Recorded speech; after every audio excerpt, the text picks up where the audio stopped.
Deputy Speaker. Thank you, Deputy Speaker. I second the bill and note that parliamentary war powers reform is something that the member for Melbourne and I have been advocating for a great many years.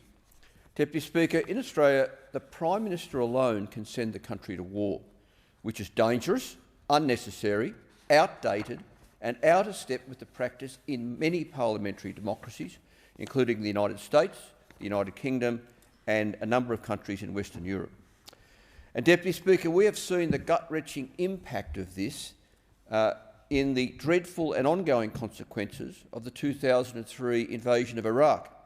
That shocking and unnecessary intervention, almost exactly 18 years ago, decided upon on a whim by Prime Minister John Howard personally.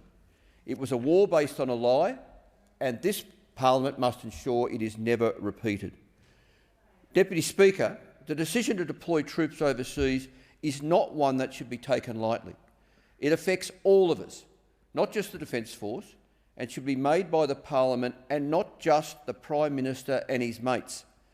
That he or she consults with the cabinet is simply not good enough.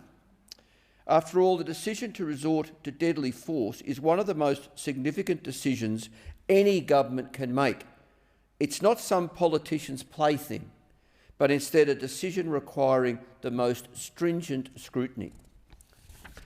Deputy Speaker, research released by Roy Morgan late last year shows that over 83% of Australians believe the prerogative to decide whether to send our troops into armed conflict abroad should rest with the parliament. They understand, 83% of Australians understand, that going to war is the most momentous decision that can be made on their behalf. And in a democracy, it's their elected representatives who should have that responsibility, not the Prime Minister.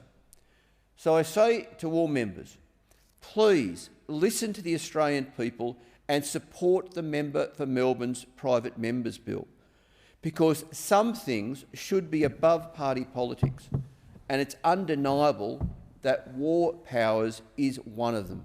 Thank you, Deputy Speaker.